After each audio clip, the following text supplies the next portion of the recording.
Hello बच्चों, कैसे हैं आप सब। स्वागत है आपका मेरे YouTube चैनल देख राम सर में। जितने भी लोग चैनल पर नए आए हैं, चैनल को सब्सक्राइब कर लें, जिससे कि आपको मिलती रहे सभी एजुकेशनल वीडियोस। पिछले कुछ वीडियोस में मैंने चैप्टर 4 करा दिए हैं। क्लास 10th का हम साइंस कर रहे हैं। इस टाइम पर 4 चैप्टर हो चुके हैं। ये 5वां चैप्टर है, जिसका नाम है क्लासिफिकेशन ऑफ एलिमेंट्स। ठीक है, एलिमेंट्स अभी तक हमने बहुत सारे पढ़े हैं। आज के टाइम में तो मॉडर्न पीरियोडिक टेबल है और लगभग इसमें 118 एलिमेंट्स के आसपास हैं। लेकिन ये मॉडर्न पीरियोडिक टेबल तक हम इतनी आसानी से नहीं पहुंचे। इसके पीछे बहुत सारे साइंटिस्टों की मेहनत है और उनकी रात दिन की पढ़ाई और स्ट्रेटजी, रिसर्च, ये सब कुछ बेस्ट है। तो चलिए शुरू करते हैं कि सबसे पहले जो क्लासिफिकेशन हुआ था एलिमेंट्स का, वो कैसे हुआ था।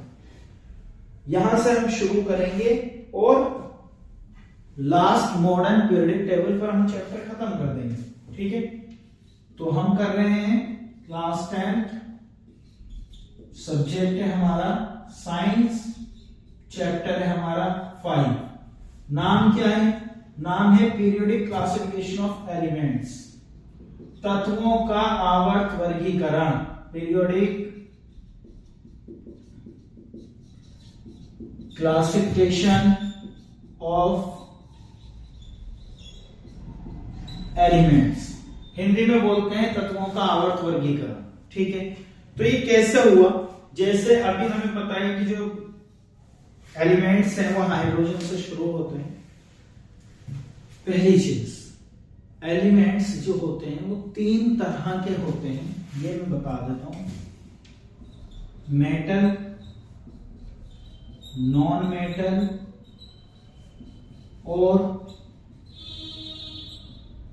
मेटलोइड्स। हिंदी में बोले धातु, अधातु और उपधातु। एक पूरा चैप्टर हमने इसके ऊपर किया है। मेटल्स आर दो good conductor of electricity and heat. जो इलेक्ट्रिसिटी और हीट के अच्छे कंडक्टर होते हैं वो मेटल्स होते हैं, जो नहीं होते हैं वो नॉन मेटल्स होते हैं। और मेटलोइड्स और धातुएं वो होती हैं जो मेटल नॉन मेटल दोनों की तरह काम करती हैं। ठीक है, बहुत कम है। मॉडर्न पीरियोडिक टेबल में एक अलग से पिंक लाइन में इनको मेंशन किया हुआ है, वहां से हम देख भी सकते हैं। ठीक है, तो सबसे पहले पीरियोडिक क्लासिफिकेशन में जो नाम आता है वो एक साइंटिस्ट हैं जिनका नाम है डोब्राइनर, DOBE REINER, डोब्राइनर। इसके बाद जो साइंटिस्ट हैं वो हैं न्यूलैंड्स। ठीक है, इसके बाद एक साइंटिस्ट हैं जिनका नाम है न्यूलैंड्स। फिर एक साइंटिस्ट हैं जिनका नाम है मेंडलीव्स।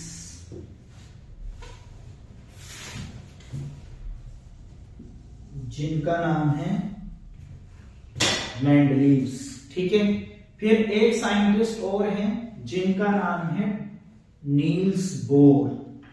बस हमें इन साइंटिस्टों के बारे में पढ़ना है और इन्होंने क्या किया अपना योगदान पीरियोडिक टेबल को बनाने में और एलिमेंट्स की क्लासिफिकेशन में दिया है, वो पढ़ना है। चैप्टर खत्म हो जाएगा, कमियों को पढ़ना है बस। तो फिर आते हैं मेंडलीव्स। 4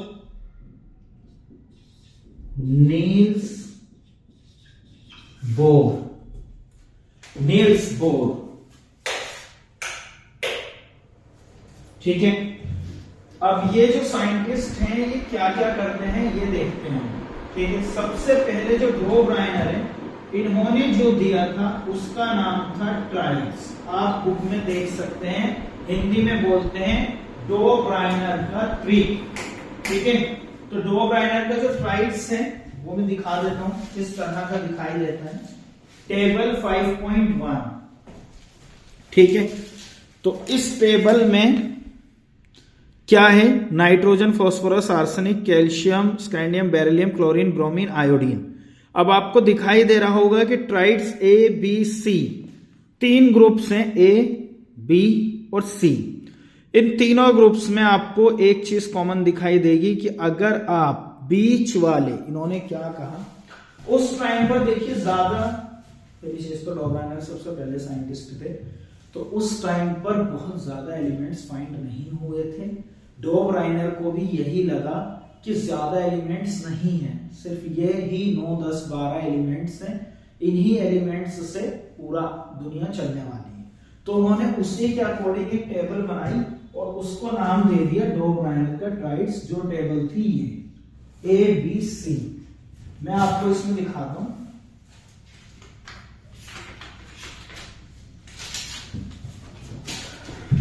जैसे नाइट्रोजन, कैल्शियम और क्लोरीन। तो नाइट्रोजन का एटॉमिक मास था 14, कैल्शियम का एटॉमिक मास 40 और क्लोरीन का 35। ठीक है, फिर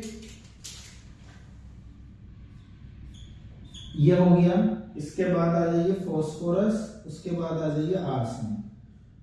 तो एक काम करते हैं, थोड़ा सा कंफ्यूजन में हो सकता है, तो यहां पर लिख लेते हैं 14, 40, 35, 31, 75,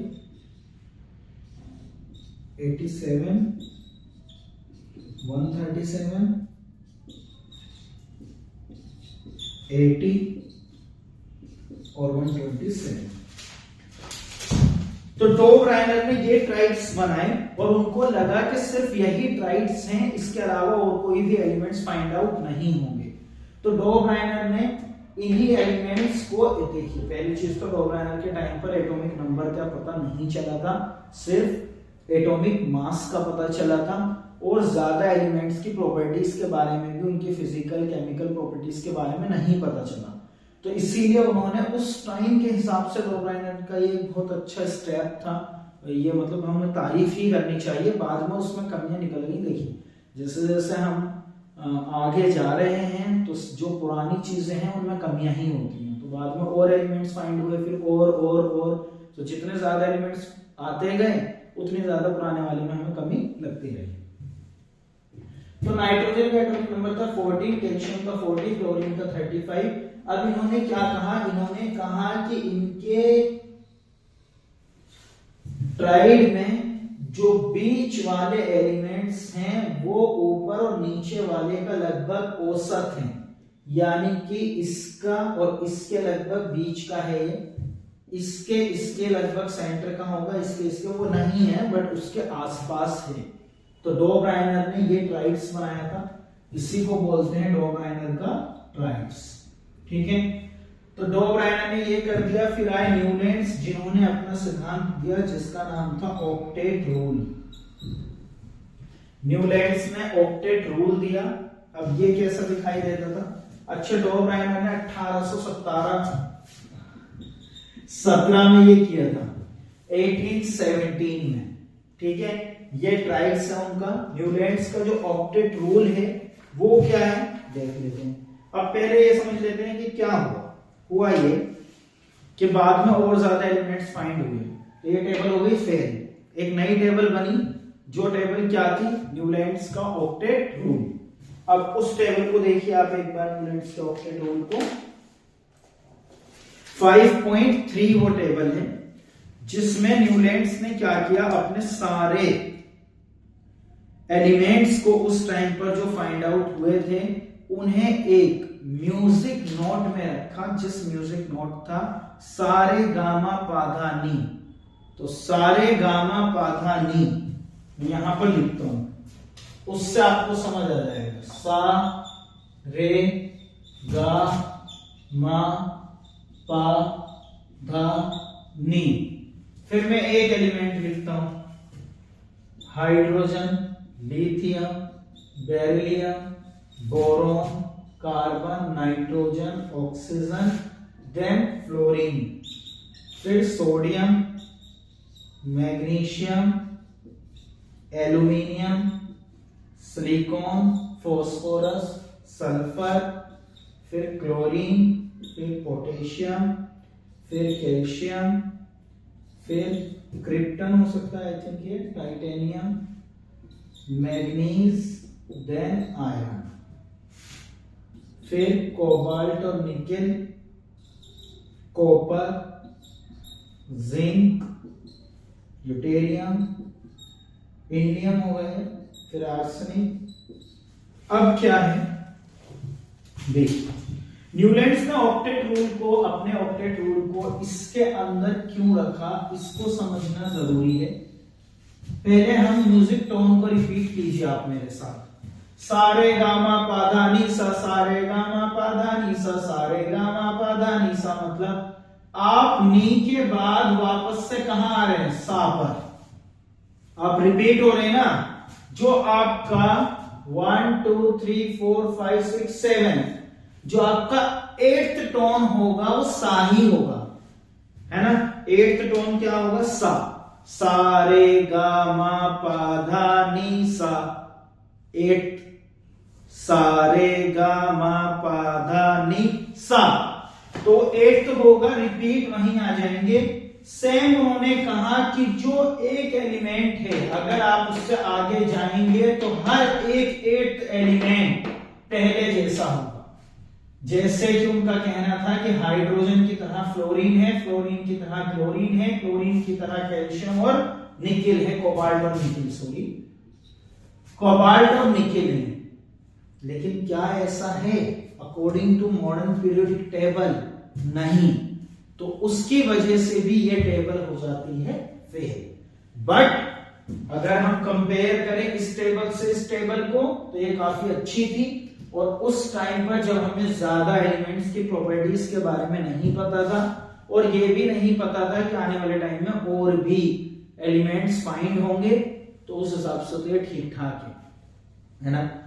लेकिन इन्हें थोड़ा सा और अच्छे से कर सकते थे तो ज्यादा ठीक हो जाता। और एक चीज जानना ये भी जरूरी है कि डो प्राइमर के टाइम पर लगभग 12 एलिमेंट्स ही फाइंड हुए थे। न्यूलैंड्स के टाइम पर 56 एलिमेंट्स फाइंड हो चुके थे। मेंडलिव्स के टाइम पर 63। देखिए यहां से कहां पहुंचे थे और यहां से कहां, और यहां पर तो लगभग 128 या 118, लगभग 118 एलिमेंट्स नील्स बोर के टाइम तक फाइंड आउट हो चुके थे, जिन्होंने बनाई थी मॉडर्न पीरियड टेबल। अब ये और ये हो गया न्यूलैंड्स ने। आए मेंडलिव्स, तो मेंडलिव्स के टाइम पर क्या बनी, मेंडलिव्स ने बनाई अपनी एक मेंडलिव्स पीरियोडिक टेबल। 63 एलिमेंट्स थे। तो मेंडलीफ ने क्या किया, मेंडलीफ ने इन 63 एलिमेंट्स को, हर एक एलिमेंट को एक कार्ड पर लिखा, उसका नाम लिखा और उसकी प्रॉपर्टीज, जैसे उसका एटॉमिक मास, उसका एटॉमिक नंबर, नहीं उस टाइम पर एटॉमिक नंबर फाइंड आउट नहीं हुआ था, तो मैं बोलूंगा उन्होंने सीपी केमिकल प्रॉपर्टीज और पीपी फिजिकल प्रॉपर्टीज, ये दो चीजें उन्होंने 63 कार्ड लिए और 63 कार्ड्स पर हर एक एलिमेंट का नाम लिखकर उसकी फिजिकल और केमिकल प्रॉपर्टीज को लिखा। और उन 63 कार्ड्स को यहां पर मैं बना रहा हूं, उन 63 कार्ड्स को मैं यहां पर कुछ ही कार्ड्स बनाऊंगा, जैसे hydrogen, helium, lithium, beryllium, boron, carbon. उनके एटॉमिक मास किसके बेस पर, एटॉमिक मास के इंक्रीजिंग ऑर्डर में लगा दिया, इंक्रीजिंग ऑर्डर में, बढ़ते क्रम में एटॉमिक मास के बेस पर 63 कार्ड लिए, उनको उनकी केमिकल प्रॉपर्टी, फिजिकल प्रॉपर्टी लिखी और उन्हें इंक्रीजिंग ऑर्डर में लगा दिया। तो लास्ट में मेंडलीफ ने देखा कि ज्यादातर एलिमेंट्स जो थे उनके 63 में से वो बिल्कुल सही एक सिस्टमेटिक टेबल में फिट हो गए थे, सभी को अपनी अपनी जगह टेबल में मिल गई थी। एटॉमिक नंबर फाइंड आउट नहीं हुआ था, तो एटॉमिक मास के बेस पर ये उनकी टेबल की उपलब्धियां थी। पहली उपलब्धि कि सभी एलिमेंट्स इंक्रीजिंग ऑर्डर में थे। दूसरी, लगभग जितने एलिमेंट्स 63 थे सभी को उन्होंने अरेंज कर दिया था। तीसरी, उन्होंने अपनी पीरियोडिक टेबल में कुछ खाली जगहें छोड़ी थी। जो खाली जगहें क्या रिप्रेजेंट करती थी कि फ्यूचर में अगर और एलिमेंट मिलेंगे तो उन्हें मॉडर्न इसमें मेंडलीव्स की पीरियोडिक टेबल में फिट किया जा सकता है बिना उस टेबल को छेड़े। और ऐसा हुआ भी, बाद में कुछ एलिमेंट्स मिले, इन एलिमेंट्स को इस टेबल में फिट कर दिया गया। ठीक है, हाँ, ये तो हो गई भाई इनकी अच्छी बात है। अब बात करते हैं किसकी, लिमिटेशंस की। तो लिमिटेशंस क्या थी इस टेबल में? इस टेबल में लिमिटेशंस ये थी कि इनका जो इंक्रीजिंग ऑर्डर था वो ठीक नहीं था। ठीक जैसे, मतलब ठीक जैसे मैं ऐसा करके दिखाता हूं आपको। जैसा हाइड्रोजन 1 एटॉमिक मास था, तो हाइड्रोजन के बाद लिथियम आया जिसका एटॉमिक मास था 6.9 यानी 7, फिर बेरिलियम का था 9। तो देखिए यहां से 1 से 6 हुआ, तो हम ये मानेंगे कि चलो 6 से 12 होना चाहिए था, लेकिन 12 की जगह वो क्या हुआ 9। फिर 9 यहां पर डिफरेंस आया था 5 का, और यहां पर डिफरेंस आया ओनली 3 का। यहां से 9 से 10 हुआ तो 1 का डिफरेंस हुआ, एक ही बढ़ा। तो एक सिस्टमेटिक तरीके से नहीं बढ़ रहा था, ये पहली कमी थी। दूसरी कमी उन्होंने आयरन, कोबाल्ट और निकिल को देखिए, इसमें 55.85 है, 58.93 और 58.7। निकिल पहले आना चाहिए था और कोबाल्ट बाद में, ऐसा नहीं हुआ। उन्होंने आई थिंक इनकी केमिकल और फिजिकल प्रॉपर्टीज की वजह से ऐसा किया, लेकिन ये कमी थी क्योंकि बढ़ नहीं रहा। बीच में वो पहले यहां पर बढ़ता हुआ आया, फिर यहां से यहां बढ़ना चाहिए था, तो ये एकदम से ज्यादा बढ़ा, फिर घट गया। तो ये दूसरी कमी थी। ठीक है, इसके अलावा जो आयरन, कोबाल्ट और निकिल हैं वो मेटल्स हैं, तो उन्हें मेटल्स के साथ ही रखना चाहिए था, जबकि उन्होंने उन्हें काफी अलग और दूर रख दिया। ठीक है, तो ये वाली कमियां थी। फिर इन कमियों को मेंडलीव्स की दूर करने के लिए आते हैं नील्स बोर। एग्जाम में मेंडलीव्स की पीरियोडिक टेबल की कमियां, लिमिटेशंस एग्जाम में जरूर आता है। इन 3-4 कमियों को अच्छे से रिवाइज कर लें। पहला कि वो सभी एलिमेंट्स को अच्छे इंक्रीजिंग ऑर्डर में नहीं रख पाए। दूसरा, कोबाल्ट और निकिल वाला केस। तीसरा कि उनके जो एलिमेंट्स हैं वो सही से फिट नहीं हुए, अच्छे इंक्रीजिंग ऑर्डर में भी नहीं आ पाए, सभी को ठीक ठाक जगह नहीं मिली। चौथा, बाद में जो और ज्यादा एलिमेंट्स फाइंड हुए, ये जो टेबल है वो हल्के एलिमेंट्स तक तो लागू होती है, ये भी और ये भी, लेकिन जब हेवी एलिमेंट्स आए तो ये लागू नहीं हुई। प्लस यहां पर मेटल, नॉन मेटल और मेटलॉइड्स को भी अलग नहीं किया जा सका। तो इसके बाद आते हैं नील्स बोर। मैंने इस वीडियो की जो थंबनेल है वो पीरियोडिक टेबल से ही बनाई है, और आप लोगों की अगर एनसीईआरटी की बुक है, मेरे पास जो बुक है उसमें पेज नंबर 86 पर वो टेबल है 5.6 मॉडर्न पीरियोडिक टेबल, उसको आप देख सकते हैं। हम एक स्पेशल स्पेस आई थिंक ये वाला यूज कर लेंगे इस टेबल के लिए, तो हमारा आसानी से हो जाएगा modern periodic table. Niels Bohr, देखिए नील्स बोर की पीरियोडिक टेबल इसका नाम नहीं रखा गया क्योंकि मेरा यह मानना है और ऐसा ही है कि जो नील्स बोर ने टेबल बनाई वो मेंडलीव की पीरियोडिक टेबल को बेस कर ही बनाई, उसी से उन्होंने सीखा होगा।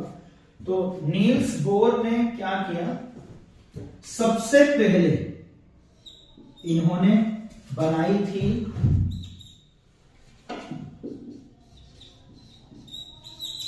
Modern periodic table.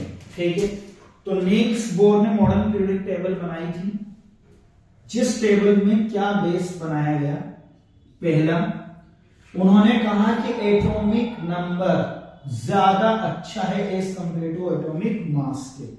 और इन्होंने ही एटॉमिक नंबर की खोज भी की, जो कि एटॉमिक नंबर प्रोटॉन पर बेस्ड होता है। तो उन्होंने प्रोटॉन बताया और जो एटॉमिक मास होता है वो न्यूट्रॉन और प्रोटॉन को मिलाकर होता है। तो उन्होंने कहा प्रोटॉन को ही काउंट कर लेते हैं। इससे क्या हुआ, इसके सभी एलिमेंट्स एक पर्टिकुलर इंक्रीजिंग ऑर्डर में लग गए, 1 2 3 4 5 6 7 8 9 10 11 12 13 14 15 16 17 18। इससे ये फायदा हुआ। तो इन्होंने एटॉमिक नंबर को लिया। दूसरा, इन्होंने इसमें कर दी क्लासिफिकेशन। जैसे क्या क्लासिफिकेशन, वही कि भाई मेटल्स को एक साइड लाओ, नॉन मेटल्स को एक साइड लाओ और मेटलॉइड्स को अलग लाओ। इसके अलावा उन्होंने लैंथेनॉइड्स और एक्टेनॉइड्स को अलग किया, लैंथेनॉइड्स को अलग कर दिया और एक्टेनॉइड्स को अलग कर दिया इस टेबल में। तीसरी चीज इन्होंने क्या की, पहले एटॉमिक नंबर क्लासिफिकेशन, फिर इन्होंने इसमें बनाए ग्रुप्स। हर एक एलिमेंट के जो अपनी प्रॉपर्टीज हैं, फिजिकल केमिकल प्रॉपर्टीज, उन्हें उन्हीं के ग्रुप में इस टेबल में रखा गया है। आप देख लेना, टोटल 18 ग्रुप्स इन्होंने बना दिए। फिर इन्होंने बना दिए इसमें पीरियड्स। पीरियड्स टोटल है इसमें 7। एग्जाम में आता है ये क्वेश्चन, मॉडर्न पीरियड टेबल में कितने समूह हैं, ग्रुप्स हैं, तो आंसर है 18। कितने पीरियड्स हैं, आई थिंक पंक्तियां या क्षैतिज पंक्तियां होता है, तो वो उसका आंसर होगा 7। ठीक है, तो इन्होंने क्या किया, एटॉमिक नंबर को बेस बनाया, क्लासिफिकेशन किया, 18 ग्रुप्स बनाए, पीरियड्स बनाए। इसके अलावा इन्होंने भी फिजिकल प्रॉपर्टीज, भौतिक अभिक्रियाएं और केमिकल प्रॉपर्टीज, रासायनिक अभिक्रियाएं, इनको बेस बनाकर पूरी टेबल रेडी कर दी, फिजिकल प्रॉपर्टीज और केमिकल प्रॉपर्टीज। तो atomic number, classification, groups, periods, physical और केमिकल प्रॉपर्टीज। अगर आप देखेंगे तो जो ग्रुप्स है ना, उसमें जो भी एलिमेंट्स होंगे वो सब एक जैसा रिएक्ट करते होंगे। ठीक है, 18 ग्रुप्स हैं 1 से लेकर 18 तक। और एक चीज मैं और लिख देता हूं यहां पर, इन्होंने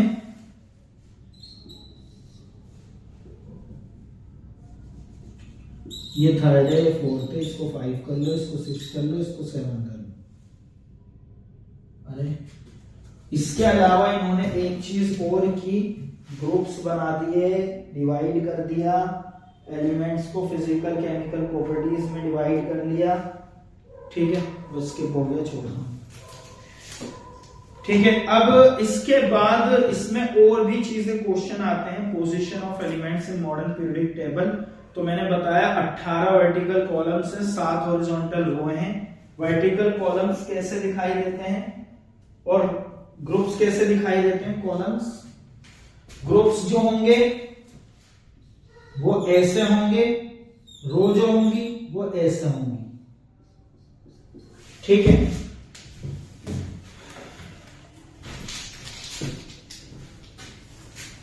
ये ग्रुप्स हैं, ये रोज हैं यानी पीरियड्स। ठीक है, तो 7 हैं ये।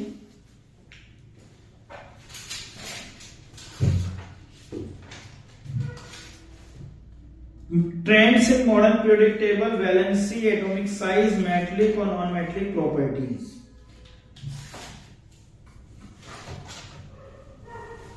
हाँ, तो अब मैं ये बता रहा था कि उन्होंने वैलेंसी को भी बेस बनाया।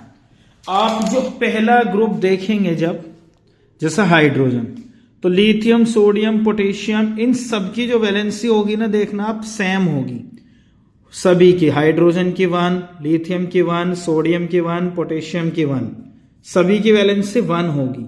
ठीक है, तो जो यहां पर टॉपिक में है इनकी वैलेंसी। ठीक है, as you know valency of an electron is determined by the number of valence electron present in outer most shell of its ये।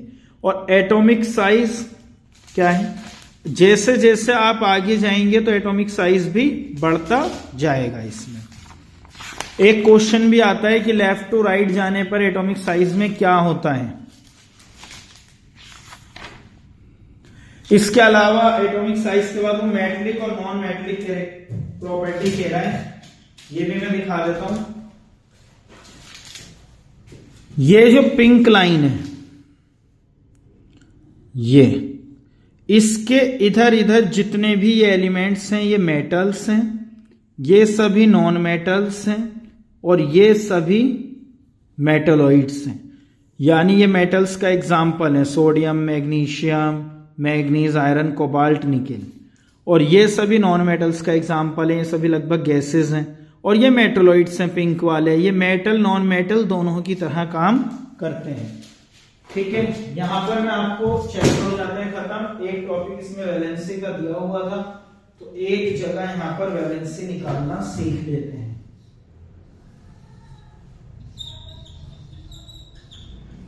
शेल्स के बारे में भी आपको पता चल जाएगा। मान लीजिए सोडियम की निकाल रहा हूं, एटॉमिक नंबर होता है 11। अब देखिए पहले तो भैया कोई भी एलिमेंट होता है जो उसमें एक न्यूक्लियस होता है, फिर शेल्स होते हैं के एल एम, ये के, ये एल, ये एम, 2 8 18। ये कैसा आया? एक फॉर्मूला होता है के एम एन स्क्वायर कर, ठीक है, उसमें पुट कर लेते हैं तो निकल आता है। मैं बिल्कुल एक काम करूं, बिल्कुल आसान कर देता हूं इसको। आप बस ये याद रखो K2 L8 M18 और N32, ठीक है। अब बस कुछ नहीं करना है, एक बॉक्स बनाया K शेल है, इसमें मैं 2 इलेक्ट्रॉन फिल कर सकता हूं मैक्सिमम, तो मैंने 2 इलेक्ट्रॉन फिल कर लिए। फिर एक बॉक्स बनाया, उसमें मैं मैक्सिमम 8 कर सकता हूं, तो 1 2 3 4 5 6 7 8, 8 ही मैक्सिमम कर सकता हूं। फिर एक शेल बनाया, उसमें 18 कर सकता हूं, तो 1 2 3 4 5 6 7 8 9। मैंने क्या किया, ये मैं 9 बॉक्सेस बना रहा हूं, एक बॉक्स में 2 इलेक्ट्रॉन, तो 9 बॉक्सेस में 18 इलेक्ट्रॉन।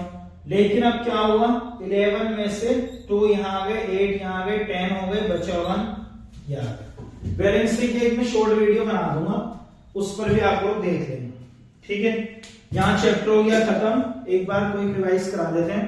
डो ब्राइनर ने क्या किया, अपना एक ट्राइड बनाया। जो ट्राइड ऐसा था, उन्होंने लगा कि सिर्फ इतने ही एलिमेंट्स हैं, तो उन्होंने ट्राइड्स बना दिया ट्रिक, और कहा कि जो सेंटर वाला एलिमेंट है ना, वो दोनों का लगभग परसेंटेज होगा, ठीक है। फिर आए न्यूटन्स, उन्होंने ऑक्टेट रूल बनाया। उन्होंने कहा कि हर एक एलिमेंट जो होता है वो पहले जैसा होता है। तो ये यहां तक तो लागू हुआ, लेकिन जब आगे हैवी एलिमेंट्स आए तो ये भी फेल हो गया। फिर आता है मेंडलिस, इनके टाइम पर 63 एलिमेंट्स थे, इन्होंने 63 ही कार्ड लिए। उन कार्ड्स पर केमिकल प्रॉपर्टी और फिजिकल प्रॉपर्टीज को लिखा और उन कार्ड्स को लाइन से टांग दिया। फिर उन्होंने देखा कि यार 63 के 63 एलिमेंट्स जो हैं इंक्रीजिंग ऑर्डर में लग गए, सभी को जगह मिल गई। ये अच्छी बात थी, तो वो ये इसकी खूबियां थी। उन्होंने खाली जगह भी छोड़ी। उन्हें पता था कि मुझसे पहले 2 साइंटिस्ट फेल हो चुके हैं, अगर मैं भी स्पेस नहीं छोड़ूंगा तो आने वाले टाइम में हो सकता है मैं भी फेल हो जाऊं। तो उन्होंने खाली जगह छोड़ दी, अच्छा किया। उसमें बाद में और एलिमेंट्स को फिट करा भी गया, बट जब और एलिमेंट्स आए तो टेबल फेल हो गई। फिर आए नील्स बोर। नील्स बोर ने बोला कि भाई एटॉमिक मास के बेस पर इस टेबल को बनाना इम्पॉसिबल है, तो उन्होंने एटॉमिक मास को बेस ना बनाकर एटॉमिक नंबर को बेस बनाया, जिससे अब आपको मॉडर्न पीरियोडिक टेबल में दिखाई दे रहा है 1 2 3 4 5 6 7 8 9 10। फिर उन्होंने क्लासिफिकेशन किया metal, non metal, metalloids, lanthanoids, actinoids के बेसिस पर। आप देखेंगे कि मॉडर्न पीरियोडिक टेबल में आपको मेटल्स अलग मिलेंगे, नॉन मेटल्स अलग, मेटलॉइड्स अलग, एक लाइन मिलेगी लैंथोनॉइड्स की, एक एक्टिनॉइड्स की। मॉडर्न पीरियोडिक टेबल में 18 ग्रुप हैं, 7 पीरियड्स हैं। फिर इन्होंने फिजिकल और केमिकल प्रॉपर्टीज को भी बेस बनाया, और बेस बनाने के बाद इसको किया। यहां पर हो जाता है चैप्टर खत्म। मिलेंगे नेक्स्ट वीडियो में चैप्टर नंबर 6 के साथ। तब तक के लिए टाटा बाय बाय। वीडियो को शेयर करें ज्यादा से ज्यादा, जिससे कि सभी को मिलती रहे educational videos. Thank you so much.